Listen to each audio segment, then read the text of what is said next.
Okay, yeah, let me drop the link in there on Discord.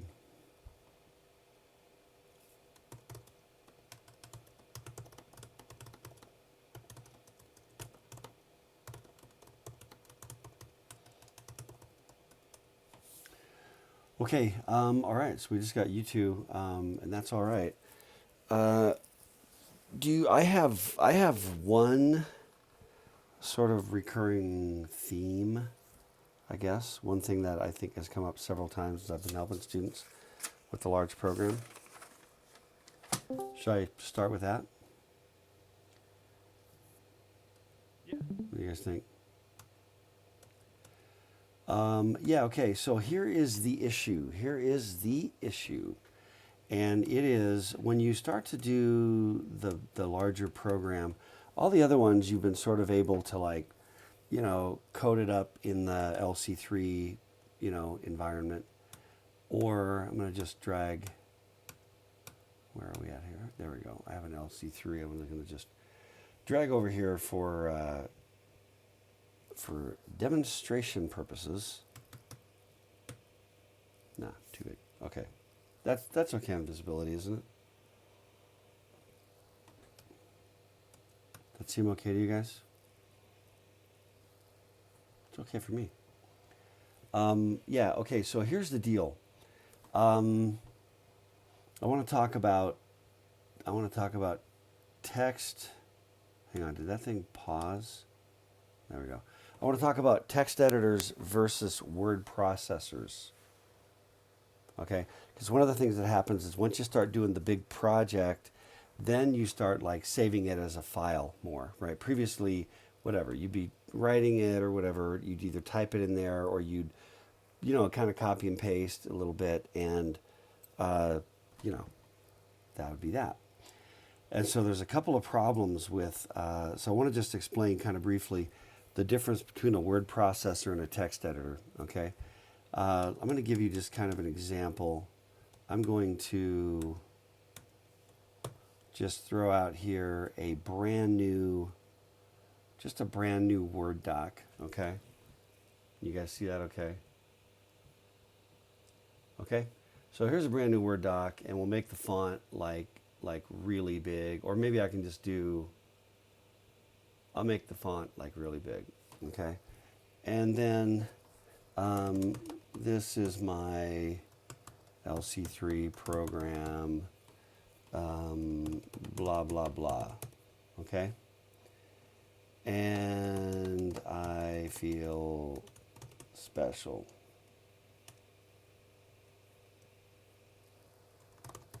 Sincerely.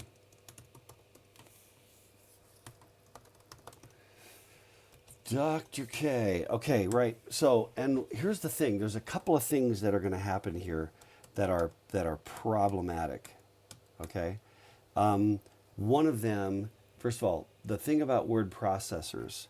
By the way, let's save this thing away. I'm going to save this, and we'll call this. Hang on a second. Let me get out of that. I'm going to go over here.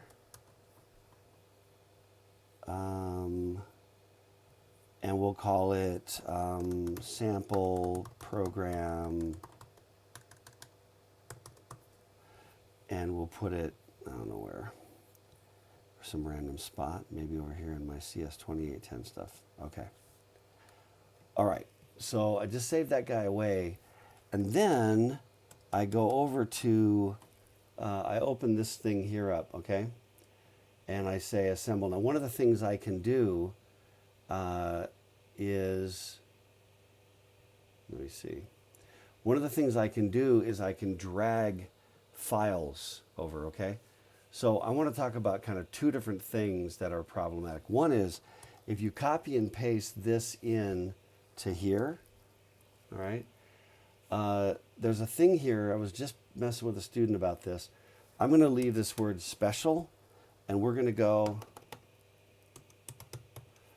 and I'm just going to do a dot string z, okay? And I'm going to make, I'm just going to take that thing I just cut right out of my word processor, And I mean, I'm getting rid of this stuff, obviously, okay? And so what the example we were doing, we were just kind of doing a, let's just, first of all, it was bad coding, but let's just do like a, add and go R2, R2 and 0, okay? And then we're just going to put this in here because we're dumb, and then we're just going to go, wait, halt. I can't look to the left and type properly. And then, okay, is that going to assemble? No. The origin directory, oh yeah, I actually have to give it an address because I'm a doof. All right, right? It looks all good, right? Now this is the mystery time. Are you ready? There's the add. Look at what I had. I had .orig, an add instruction, a .string, which is bad form. Let me be super clear, okay, guys? And then my halt. And then when I look, I got a load instruction. What happened? Where's the load instruction come from? It took me a while to figure this out, and it was not obvious right out of the chute.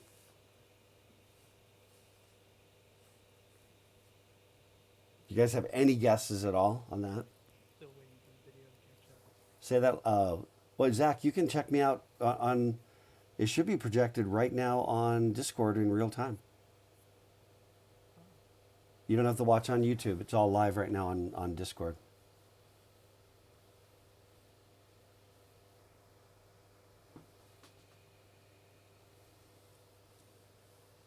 Do you see it? Do you guys all see my screen live on Discord? That's better. Okay. So Zach, do you got that? You dialed in on that? Yeah. Okay. And also Zach, you can take your volume up just a little bit. Now you're like quieter than normal. Okay, so can you guys see that? You guys have any guesses at all? Why am I getting a load instruction right after the LE, right after, not the LE, but the add?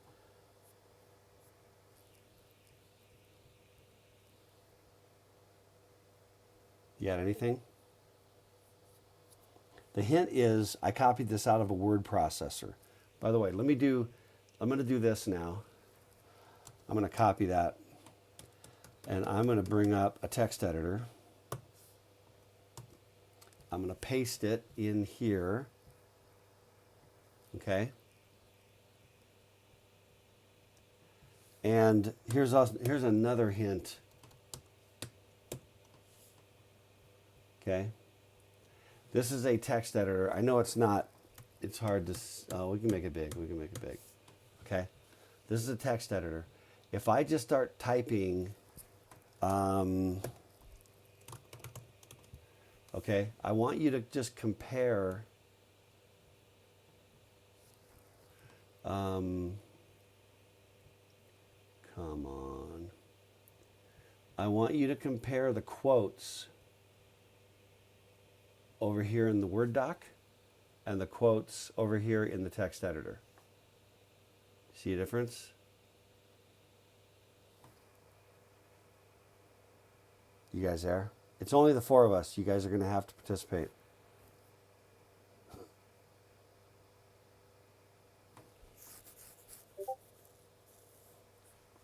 Yeah, so these are smart quotes. And it turns out that the smart quote is a different character than these regular quotes. Okay? So if I go over here, and so it turns out that the smart quotes are a double byte ASCII. Okay? It's a double byte ASCII value, and guess what the value is? 201C. So it doesn't recognize it as a quote. It just goes, well, first character, here it comes. It drops it in there. And then it interprets it like an instruction and goes, oh, that's a load instruction. Then comes, special here, right? And then the closing smart quote and then the 0, then the null termination. Okay. What I'm trying to say is that even when you're just copying and pasting from a Word doc into, like the LC3, there are problems. So use a text editor. Use a text editor, okay? And type everything in the text editor. In the case of, like on my MacBook, this text editor has a format. You can make it rich text, which has like all this formatting stuff. And ironically, I have to blow it up some other way. But that's rich text. And then I can go here and go make it plain text.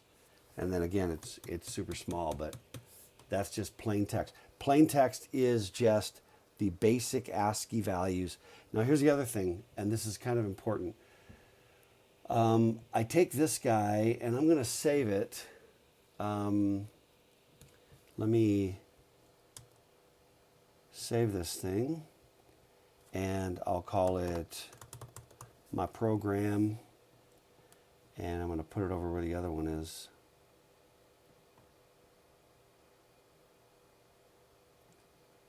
Okay.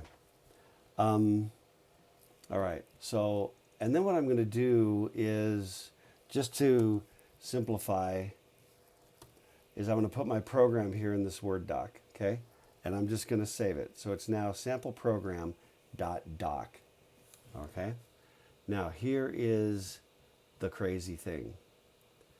Over here, we already had a problem with the smart quote, okay? Those smart quotes, by the way, if I just go like that, delete the smart quote and just type inside of it, assemble, load, notice no load instruction, because it does the whole special thing. It sees the quote, interprets it properly, puts the text in there, okay? That's subtle, but this is one of the reasons why. But the other biggest thing is that a Word doc or any rich text format or any other kind of thing like that, it doesn't just have like the ASCII code. It has all this other data, font types, sizes, information, and all the kinds of junk in the Word thing, whereas a plain text file has only the text you see, and that's all. So I'm going to prove it to you. I'm going to go over here and go to assemble. Now what you can do here is you can drag a file. So I take like my program that I just did, that's a text file. Come on. Okay, here it comes. There's my program. And do you see how I did it? I drop it in, I assemble it, I load it, it's what we want. Okay? Now I'm going to do the same thing with the Word doc. Okay, called sample program. By the way, I didn't script this ahead of time. Okay, you see that? Do you see it? Does everybody see that?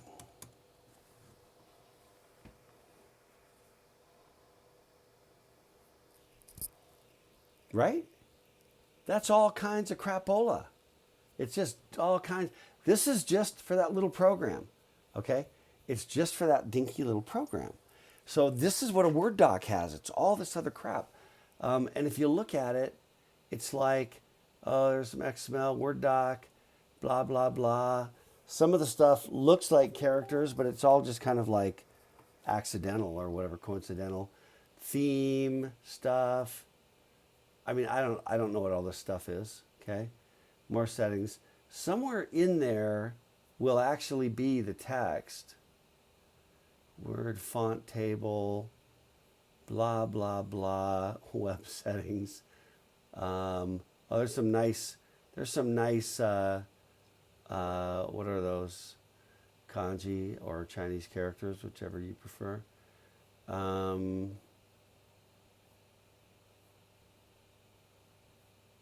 Yeah. Anyway, I don't even see what we're looking. I don't even see the text. It might be in there somewhere. I don't know. It's probably in there if you're just looking for the ASCII values. Anyway, but do you see how screwed up that is? Because it's all the other crap in a word processor. Okay, that's really what I'm trying to say. Um, I was kind of hoping we could actually see the code itself, the little dumb code we wrote.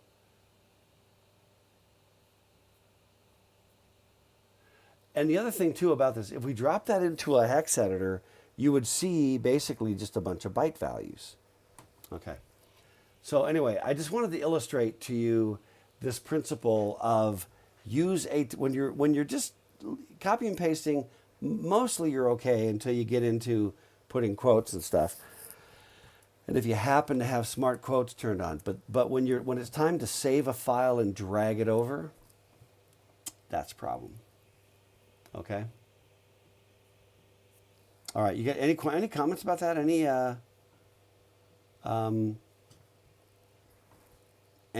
comments or observations about that? Is that shocking anybody?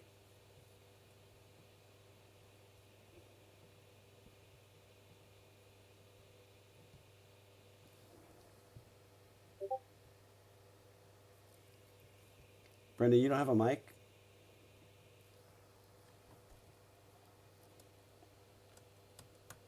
Just checking. Okay. All right. Cool. It's all good, man. I just wanted to, you know. Now, it's up to you, man. You don't have to pull it out. It's all right. But oh, and Josh, if you jump on Discord, it's all real time. Okay. I know you're on. I can see on YouTube, but if you jump on, hey Carson, if you jump on Discord, the video and the audio are real time together, and you don't have any of the latency. So okay, all right. That was kind of my big use a text editor, plain text format. And by the way, a .asm file is just a plain text file where you go in and you just add the extension .asm for this. And as we saw with the LC3 simulator, which is a nice tool, it doesn't care. All right, Josh. Josh, you got to jump on the. You have to join the voice channel. Join the general voice channel.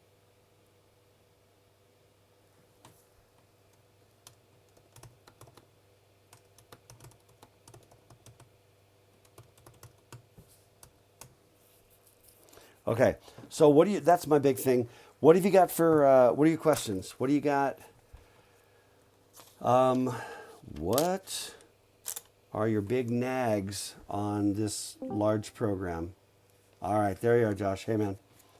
Hey, hello. Hey, then you can kind of see it, hear it, and then you're in the real time adventure. The video is actually shared to the voice channel, as opposed to the general. Wait, was it? It wasn't being shared. It doesn't get shared outside the voice channel, I don't think. Let's see. I don't think so. But anyway, so what are your questions, you guys? I've done my little speech.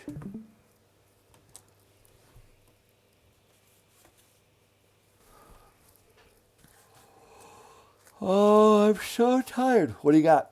And if there are no questions,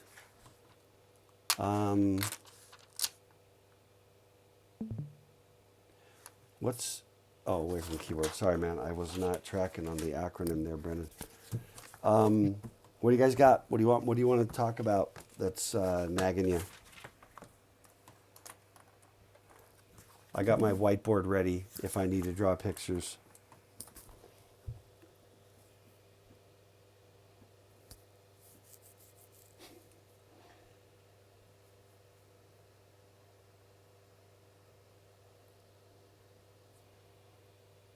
It's got to be about your guys' questions. What are you struggling with? Otherwise, we're done. We could be done real soon. Can you hear me? Yeah. I had to switch off on the actual headset.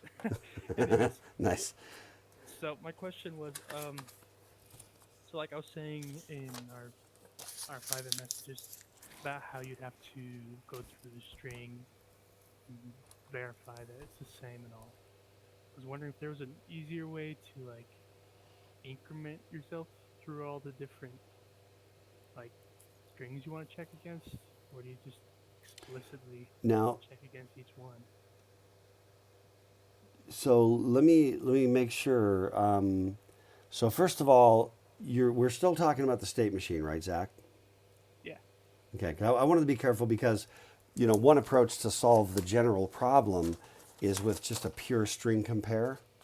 And when you said compare against all of the strings, I wanted to make sure that, that we weren't, that you weren't talking about simply, taking whatever they typed and then just like comparing it against all the valid strings, Mm-hmm. which is a different way of doing it, but it's not the assignment.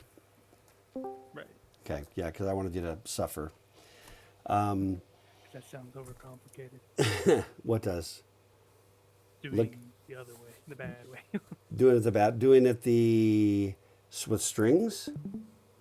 Well, yeah. Yeah, Like it's actually pretty straightforward, because you basically just have two pointers, two addresses of what they typed, and then you just like check the first one, check the next string, check the next string, kind of thing.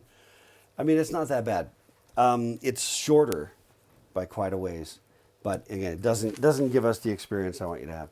Okay, so the question is comparing strings. There's a couple ways to do it. Well, here's the thing. And if you guys have already started in, you may have other, ideas and opinions about it. But because there's, the thing about coding is there's no one magic or true way of coding anything. One concept here is, let's just say, this is just going to be like what the user typed, okay? And the user typed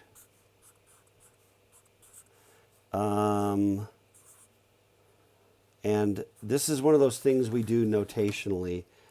The user typed A and D, and then the user hit the enter key. All right, and then when they did a value. If it wasn't the enter key, you put it in memory. Sorry, over there. And then they typed N, you put it in there, and you checked, is this the enter key? No. They typed D, is that the enter key? No. They then typed the enter key and you put the value 0, the literal number 0 in memory. So that becomes the string that they typed, and that would be a valid one, right? So the thing about doing this thing with a state machine is Zach, you're not really doing a string compare per se, okay? What you're really trying to do is you're trying to read the first character, which you do. Where is it? You read the first character, it's A, and then you transition to the A state. Okay? So you move to the A state. Then when you're in the A state, you read the next character. So there's got to be some pointer that's sort of like advancing, moving around. If there's a register that you're using, to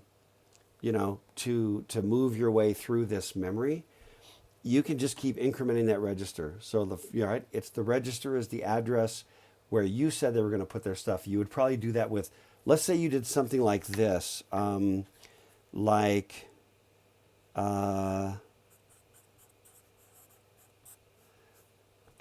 you did. I'm not sure exactly how that works, but if you said like something like that, right? You go input, that's going to be the name of that's going to be the name of your variable, right? You do a dot block W and 20, right? And that's just going to allocate, so much memory that it's not going to get trashed with anything, all right?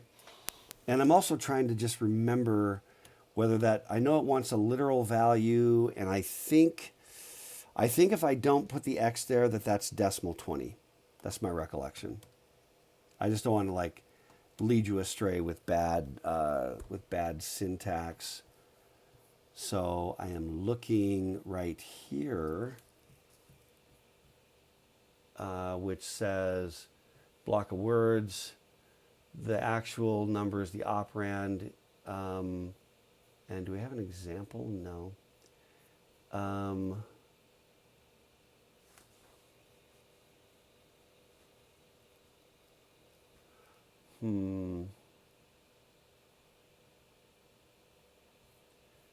Do we have?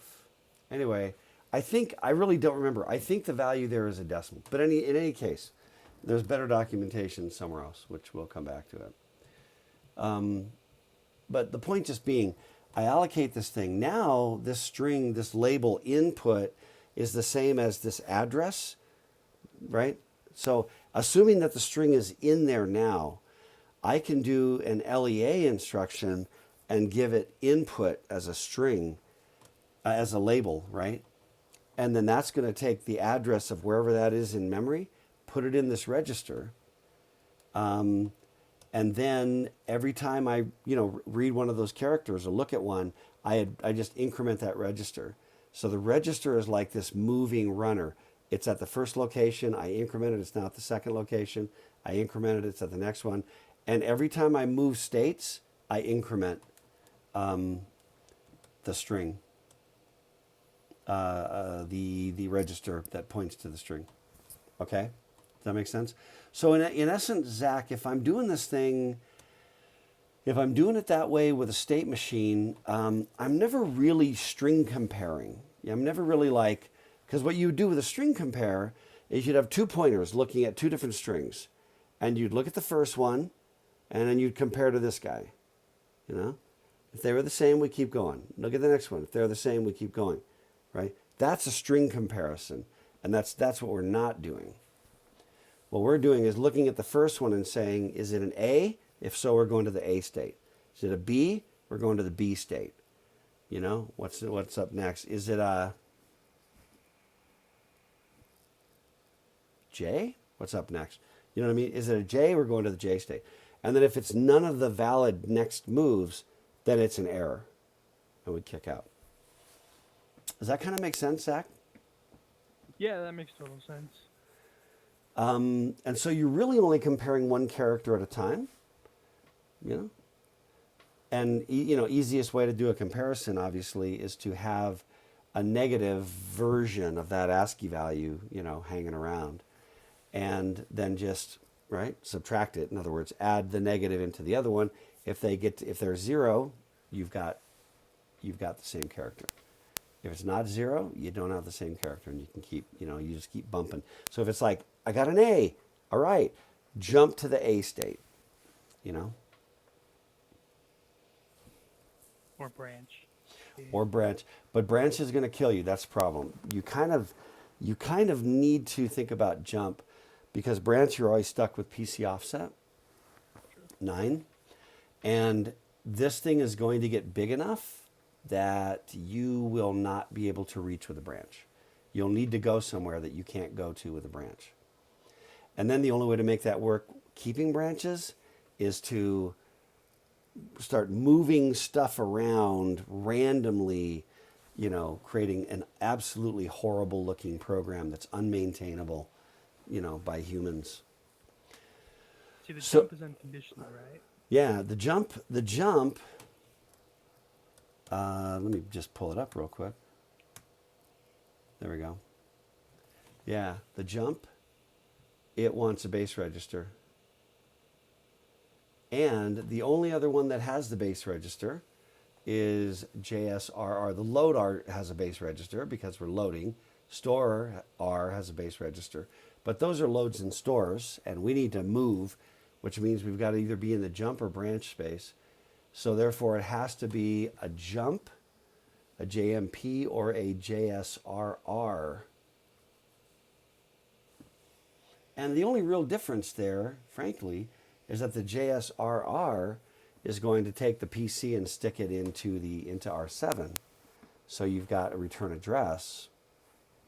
So if you want that, you would use JSRR. If you didn't want that, then, you could just use straight old jump. So if you're using jump or JSR, then I guess how would you make it like conditional? Like if the string or the characters match and we want to go to the A state. Yeah. Well, what you do then is you have essentially what you're going to do. You could do something like, you like my whiteboard? Is this great? You could do something like, I'm going to do kind of just sort of pseudocode, but you do like a compare, and it's like if it's not equal to an A, right, then you sort of kick around. Otherwise,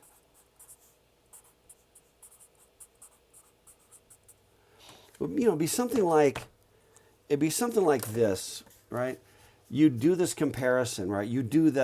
Take the negative. You take the first character, you're just what the one you're sitting on, and you take like negative A. You take the negation of A, which the cleanest way is just to store that in memory nearby, and then you add those together, and now you're basically doing a branch on negative or positive around, right? So if it's negative or positive, it's like, nope, keep checking. But if it's 0, you drop in, and then it's like, right? So if it's like what I'm not looking for, I go around. But if it is, I just drop in, poof, just tell it. Do you like that? Just kind of teleport? Okay, that makes sense. So it's like if it's not 0, then keep checking for first characters. Yeah, that's And right. none of those match. We'll just say, okay, Yeah. So you've got these jumps, kind of, every time you're gotta go, it's a jump. So one approach is just to sort of skip around the jump. The other thing you can do, if you feel like it, is you can say on this condition when I do want to jump, I can branch to the jump. Okay? Like for example, and you understand there's no right way here, right? No right or well, there's probably a lot of wrong ways because they just don't actually work. Another possibility is you could configure a bunch of here's an example. You've got a bunch of stuff, and maybe just somewhere at the bottom. Okay, what would be an example? One approach is you could say, if it is what I'm looking for somewhere, this is not the right code anymore. If it is what I'm looking for, then put the correct address into the register that we're going to use. Maybe you decide to use R1, right? And it's like, oh, it is the A. Okay, I need to put the address of the A state into R1. Okay? And then, we can talk about how to do that. But if I put the address of the A state into R1, then I could have a single jump somewhere that's just like a jump to R1, right? A jump, base register is R1, no offset. Is there any offset anyway? No, right? So I can just have a jump, right? You see what I'm getting at? In other words, set it up and then just do an unconditional nearby branch, like a short branch to the one jump instruction at the end, right? So as soon as everything's ready, it's like, does that make sense? It's sort of like when I know what I want, I load R1 with the right value. So all the while through my logic, I load R1 with the correct value, and then I branch around to the one jump instruction. So everybody, if they know what they got to do, they load R1 with the right address, the correct address for where they're trying to go, and then they can branch to the one jump instruction. Okay? There are probably other trickier ways of doing it, but that's one.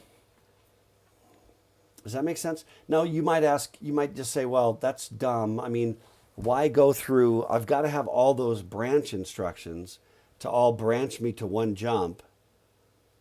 Why not just set it up and then just jump? Just, you know what I mean? Just teleport out as soon as I know. That may just be personal style. You might just like the feeling that I set up the registers differently depending on the condition, but there's only one jump. Or you may just feel like when I've got it, set the register, go. And this is really basically the logic of the entire program. It just repeats a lot. But if you do this thing with jumps and you do it right, you will not be fighting the branches for the rest of your life. And I know this because I did this. The first time I did this program, I did it with branches because it was like super convenient, you know? Branch on whatever to the blah state. And that's a devil's bargain because pretty soon everything started getting bigger and bigger, and all of a sudden I'm branching and I'm out of range of PC offset 9. So I really, really recommend you set it up the first time with jump. And then once you do that, you realize you just duplicate that code and change it. You know what I mean? You got to work in for the letter A, and you've got one register that is just like the pointer in the string. So, right? Every single time you move to another state, you increment that register. So you're pointing to the next spot in the string, whatever that is. And you don't care where you came from. State machines don't care what happened before, right? They only care that, like, I'm in the AND state. I've only got two things to look for. I've only got one thing to actually look for, the enter key. And I look at that next thing that you put in there, and if it's not the enter key, or if it's not null, right? If it's not null, that's an error. If it is null, I'm ready to do my little job, you know, spit out, you know, whatever, 0101 or whatever that is. See what I mean? So anyway, is that making sense? I understand what you're saying. I think stylistically, I still like that first example you had, the not equals and just pass the jump.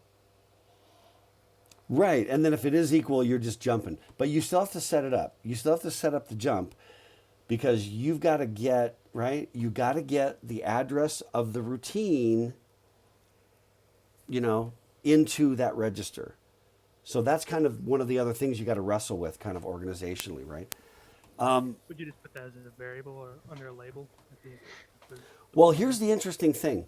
This is the interesting and kind of cool thing. The address of the state, like I did this example, right, where I said jump to A state, and in this example, you know, A state, right, is like my label. So somewhere there's like A state, and then here's my code, right?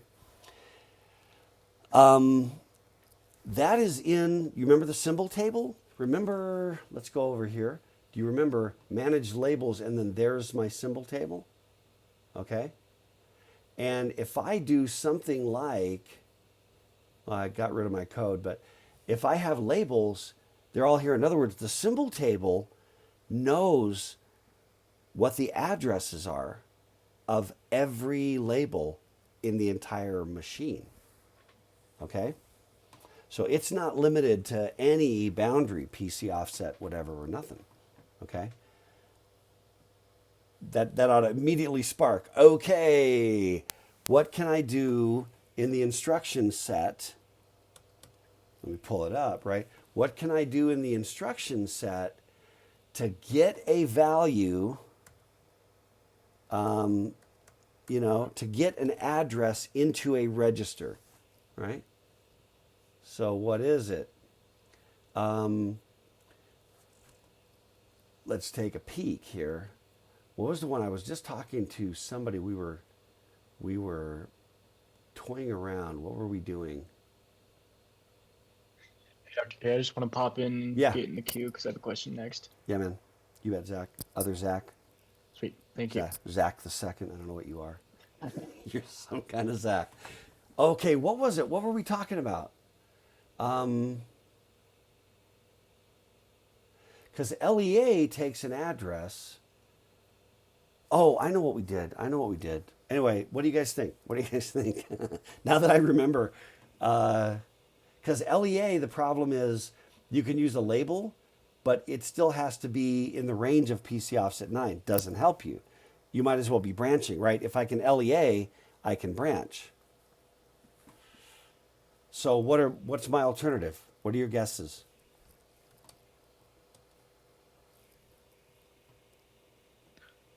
You could set up all of the cases, and then after that, when you need to jump somewhere, store it in a register retroactively and jump. Do you see what I'm saying? Ish. I kind of see. It depends on. It was a little bit vague. Was that Zach? Was that other Zach? That was Zach S. Okay. Yeah, it was only just a little. I got where you were going. It was only just a little vague. In terms of like, okay, what do you mean? What do you mean by that kind of thing, right? Yeah, I just don't remember exactly how jump works. I just mean like get all of the states set up like A through T, and then A N A D D, whatever, and then at the end of each check, you can go in after and load in the appropriate values into a register to jump to.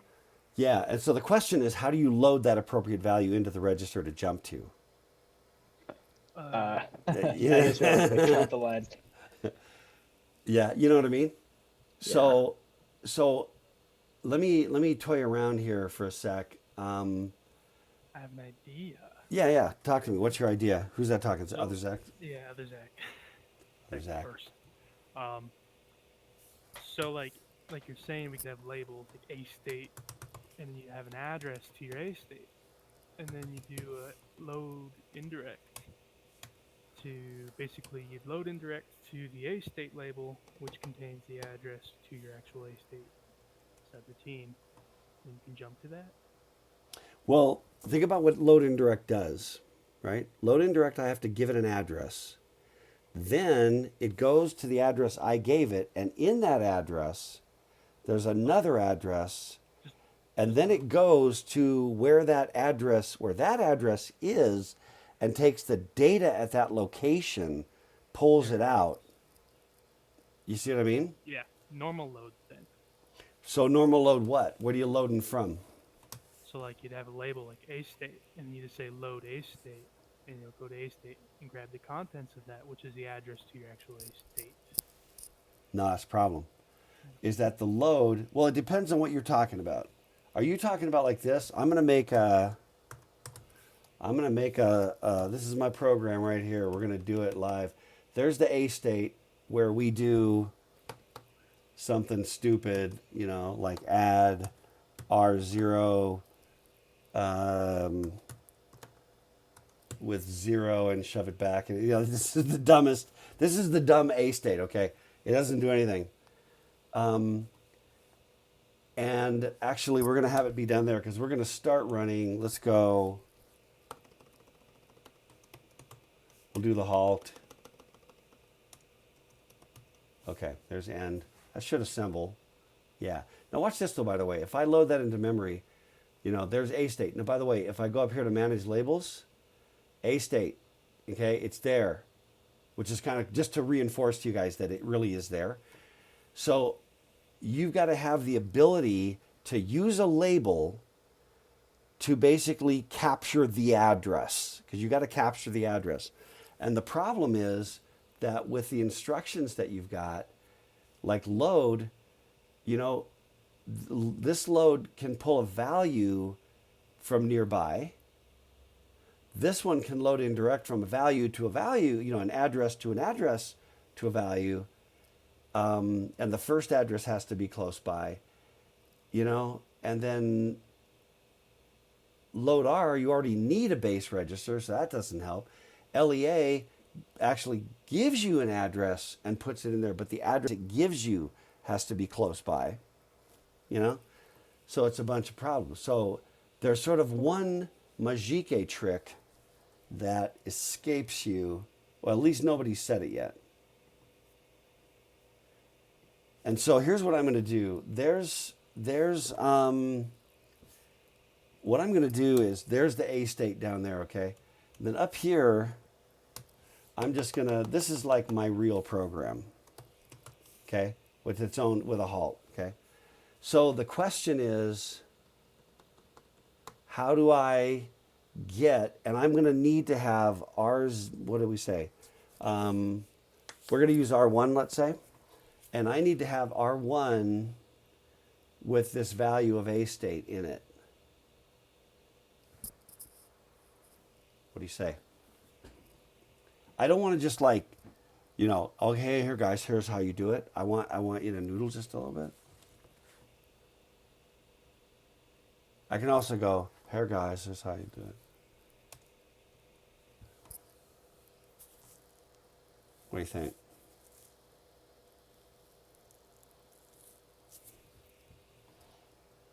Ooh, what if, I don't even know. What if you define different orages? Ooh, you can actually do that but then you have to like drop it in, assemble it, load it, another orage, and then like hard code those orage values.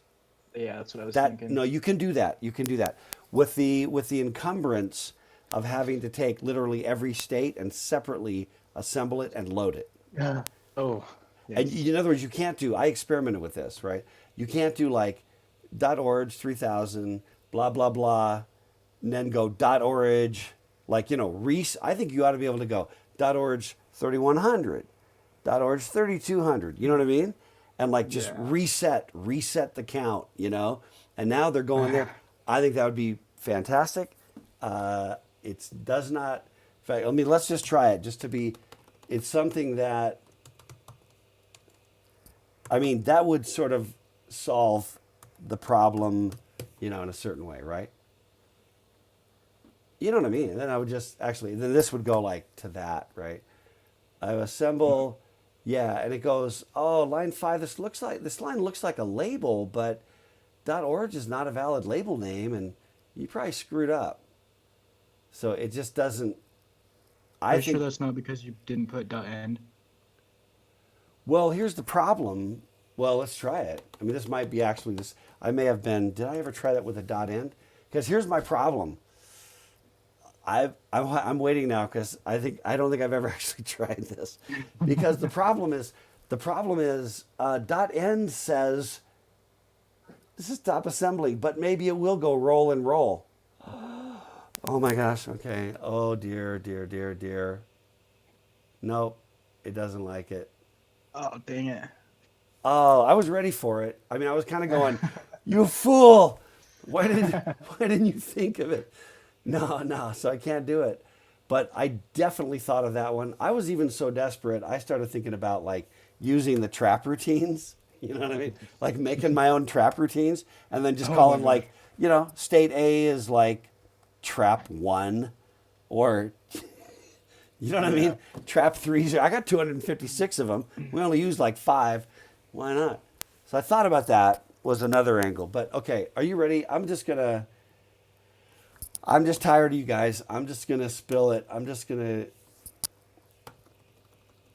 I'll just start it, and I think you guys will know where I'm going.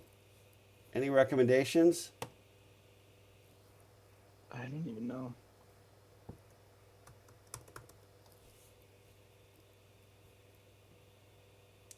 No! Come on, that's supposed to work. I need to pull up the. What did I do wrong?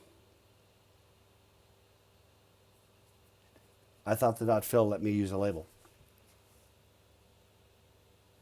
Crap. So far, .fill has only let me do it with. Okay, man, I thought I had it. Oh, man. Okay, .fill, next location, initialize it with the value of the operand.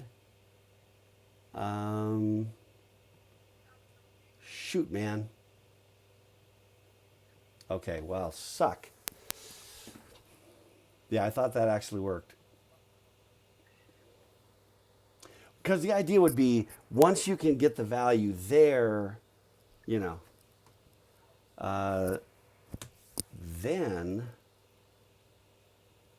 what are the other options? You know what I'm saying? Then you could do, basically, you just load a value from that location where the address is just sitting. Yeah. And the problem with, remember, jump has to have the base register. You got to load that up. Doggone it. No, I had it. I was talking to a student. We were kind of cranking through it. Anyway, that's the key, though, is just, being able to get that guy in. I'm totally blanking. And again, remember, when I did mine, I did it the crap way. I really, really did. And I know I shouldn't admit that, but I did. I fiddled with the stupid branch instructions until I got it working. I was filled with self-loathing, for having done it, and thinking to myself, I got to do that a cleaner way, you know. Okay. Oh man, I got to come back to this because this is gonna nag the heck out of me. It should nag you as well. And there was somebody I was talking to, and we were just like kind of noodling through it, and it seemed like we got it and it clicked.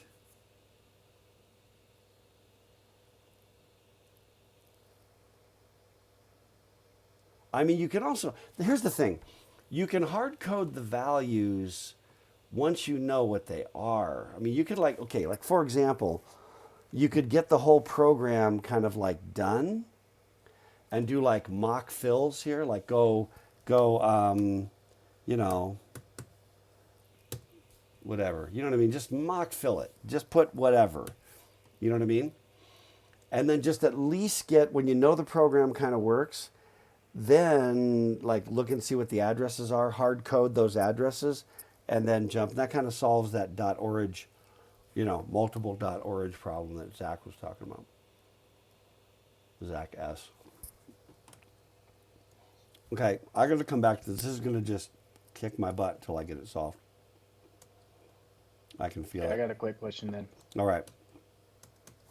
I feel really stupid, but when I'm checking the characters and I'm trying to like load the value 122, right?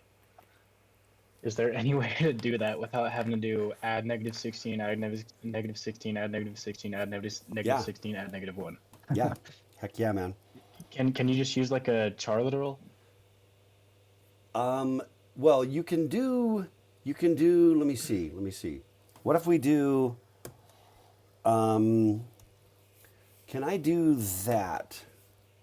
Because the dot fill is, again, my friend, right? Then I'm just going to go, and I got to put a label on it, right? So I'm just going to call this thing Z or character Z. You can use whatever your convention is that you like, But if I go like char Z, but I don't know if that Z's not going to work. So what I can do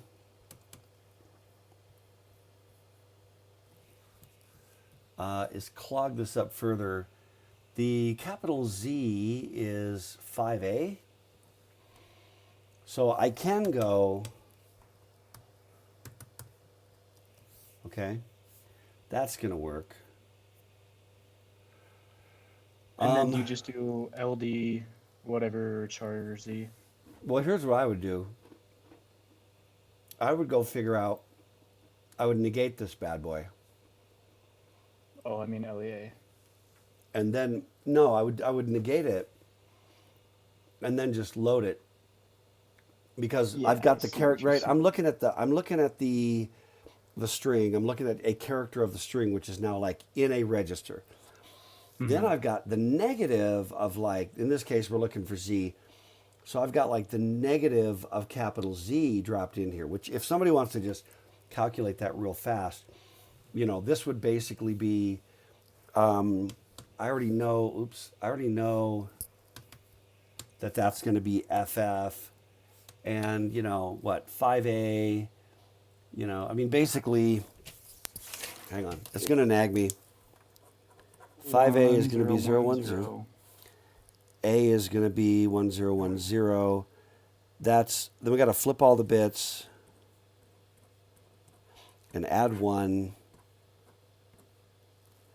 All right, and the answer is going to be A6. Okay, and then I can even put over here negative Z, just to remind myself that's the value of negative Z. Then I've got a character, and then I just, I add those two together. If I got 0, I've got the same character. Yeah, That's about to that- save me that's like 40 lines. That's a good way to do it. And again, you guys, understand that there's no like one true way of doing it. You know what I mean? There are a lot of Yeah. ways to play around and to make it happen.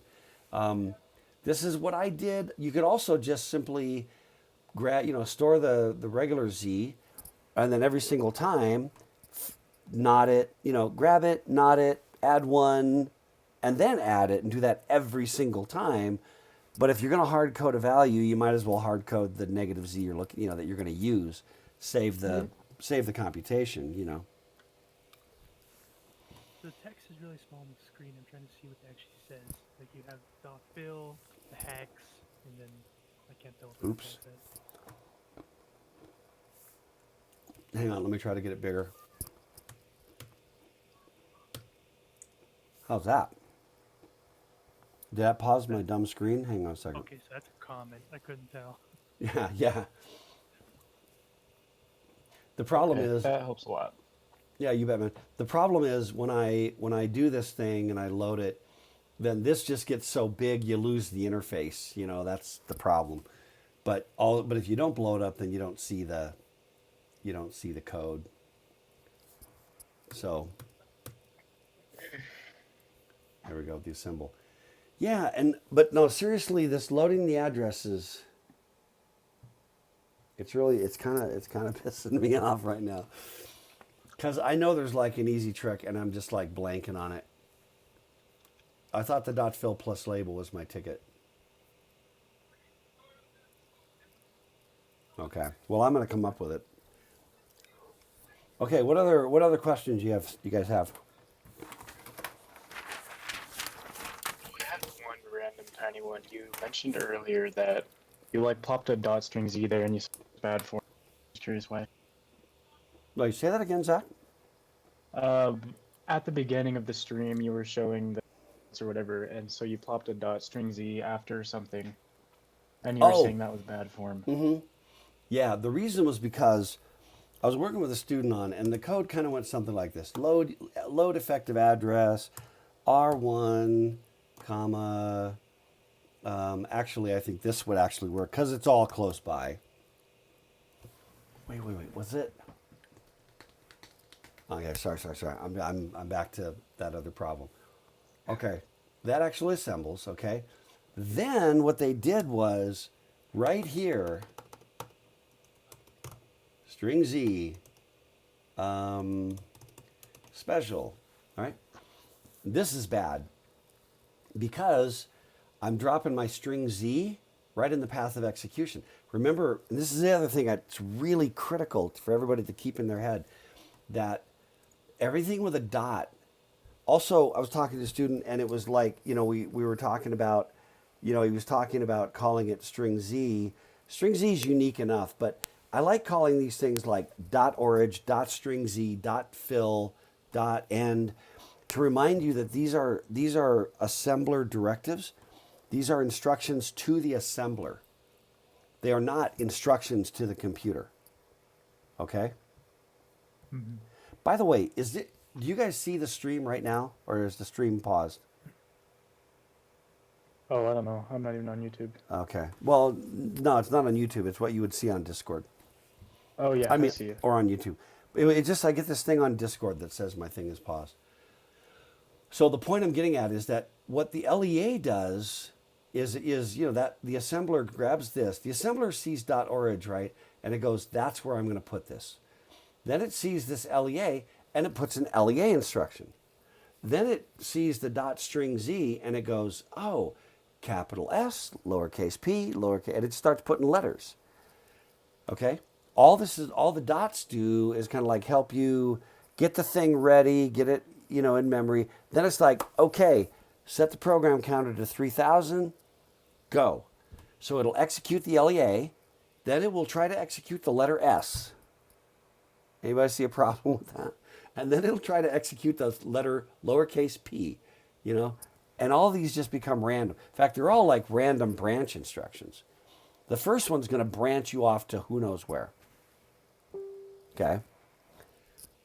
So that's Zach. That's why I was saying that's bad form. It was a good example, though, because it illustrated the special character, the smart quotes, that you get from using a word processor instead of using a text editor. It just Yeah. happened to be that when I put it right in flow like that, it says it's a load instruction when it's Okay, a that smart makes quote. sense. Yeah, so that's why that's bad. So I'm going to get rid of that. Okay, what other questions do you guys have? Dr. K, Yeah, Marcos. Hey, by the you way, mentioned, before I hang on, is yeah, on Discord, am I frozen or is it rolling still? no, you're good. Okay, all right. Because what I see on mine is a message that says we paused the preview and I don't know. It does say the stream's still running, but I didn't trust it. Okay, go ahead, Marcos. So you mentioned that we're essentially making it a big state machine and it just goes character by character in the string checking. Yep. So we would have to check for both uppercase and lowercase, correct? There are two ways of doing it. It has to be case insensitive. That's the Mm-hmm. spec. The spec is that it has to be case insensitive. And what that means in practice is if I say, capital A or lowercase a, and that's still an A and we're still good, right? Right. Right? So there's two ways of doing that. One is you get a character, you check it to see is it a capital A, you check to see if it's a lowercase a. Is it a, uppercase, whatever comes next, B, lowercase b. The other approach is you take their string either as they're entering it or once they, one approach is they enter their string, you store it in memory, right? Then you go through the string checking every character. Basically, is this character in a valid range? And if it is, is it a valid alphabetic character? No. Put it this way. Let's say you just decide I'm gonna turn everything into uppercase and I'm gonna treat everything, only look for uppercase, or I'm gonna turn everything into lowercase and I'm gonna treat everything like lowercase. Right? Then what Right. you would do is you would look at it and say, is this an uppercase alphabetic? Let's say you're converting to uppercase, and then you would be like, yeah, sweet, move the pointer. We're done. We're done. Is that an uppercase? Yep. Great. Move the uppercase alphabetic. Move the pointer, and you're going to check that by seeing am I greater than capital Z or lower than capital A. Right. If I'm one of those two, if I'm inside that range, then it's a valid character already. And if it's like, okay, if it's not a capital letter, let's see if it's a lowercase letter. And I need to see is it between, so I got to be like lower than, less than or equal to lowercase z or greater than or equal to lowercase a. And if it is, then I need to, add the offset that turns a lowercase letter into an uppercase letter, right? And I think lowercase letters have higher numbers, if I remember correctly. Is that true? Yeah. Am I remembering that correctly? Yeah, that's right. You can see over here in this very scrappy ASCII table that the higher numbers are lowercase. So I would basically, and the offset is 20 hex. So it's like if I wanted to turn everything into uppercase, and it's like a lowercase b, I would just subtract 20. I would take 0020. I would get an offset that was like the negative of negative 20 hex, and then I would just add that to the value. Boom, you're fixed. Put you back. Move to the next one. Okay, cool. Cool.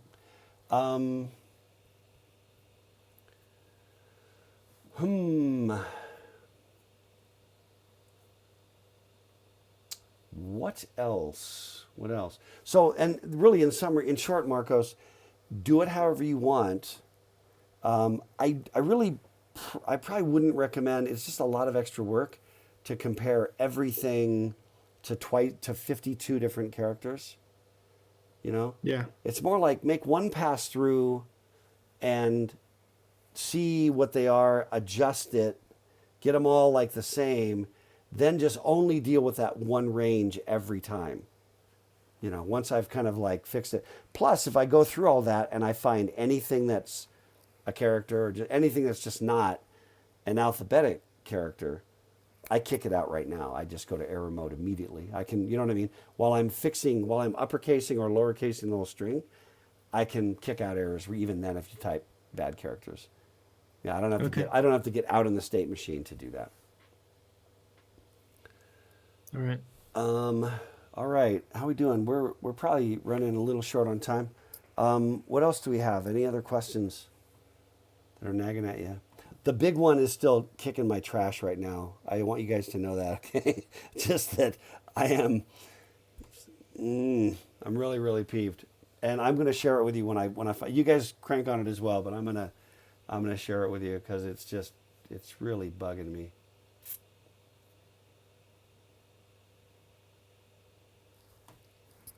You can tell, right? I mean, it's really upsetting me.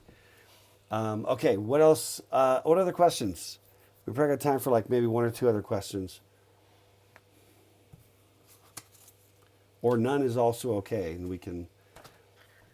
I got nothing personally. Okay, these have been really good questions. Um, we can also, if you guys are game, everything's due on April 30th. That's when I'll take everything. It's due officially like Thursday night, but I'm going to take it late because of just all the pandemic madness. Um, but if we want to do something, down the stretch, a little live debugging session, or you know what I mean, with some screen share and some help and communal help and whatever. You know what I mean? Like I localize problems. Like, hey everybody, I'm having a struggle with this. Throw it up. You know what I mean? Kind of like it's more like workshopping it together. It's not like here, take my code and not go make your own.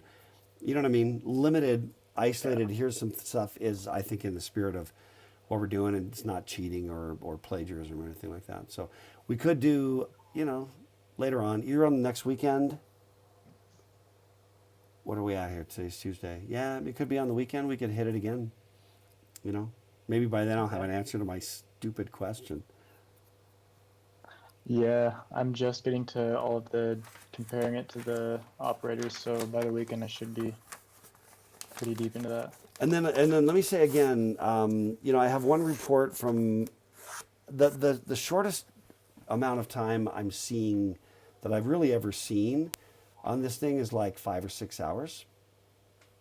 And then I have seen like 20 from somebody who wasn't bad, who was, I knew to be half decent.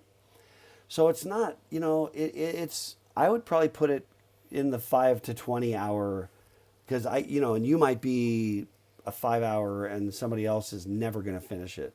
So you know what I mean? You can't really normalize that ratio because the differences in productivity and, programming ability of the students in the class is so varied, So if you're like, oh, I spent 25 hours, and somebody else only spent 5, this isn't fair. This is programming, And you might write a program and just suck it up yourself, and then 6 months later do something similar and spend a tenth of the time or 10 times the time yourself. So just anyway. So you got any more questions, or should we cut it off for now? I'll be on Discord, so you can kind of grab me and Devin and Talmadge, but I'll be around on Discord. If I'm available, I'll respond. So don't hesitate to pester me. No need to apologize for asking questions or whatever. If I'm responding, it's because I'm okay to do it.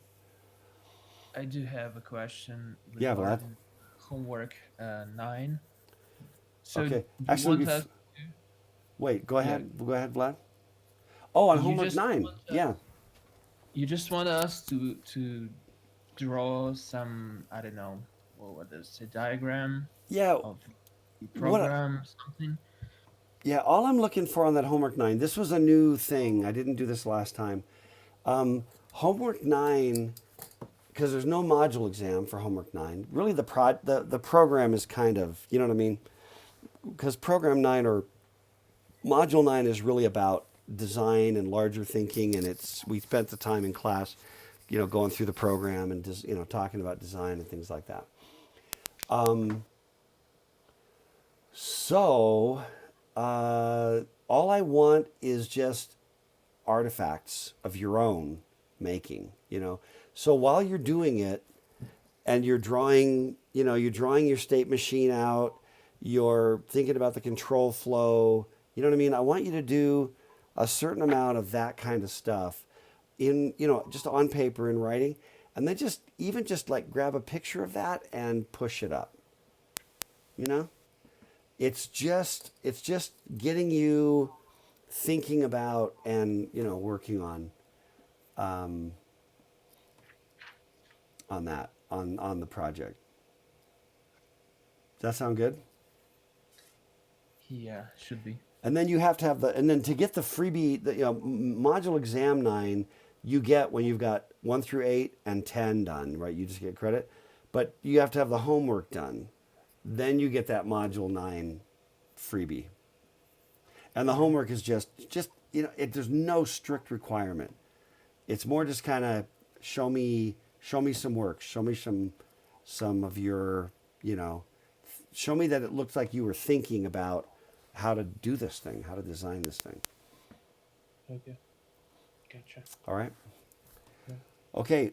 I'm gonna kill the stream.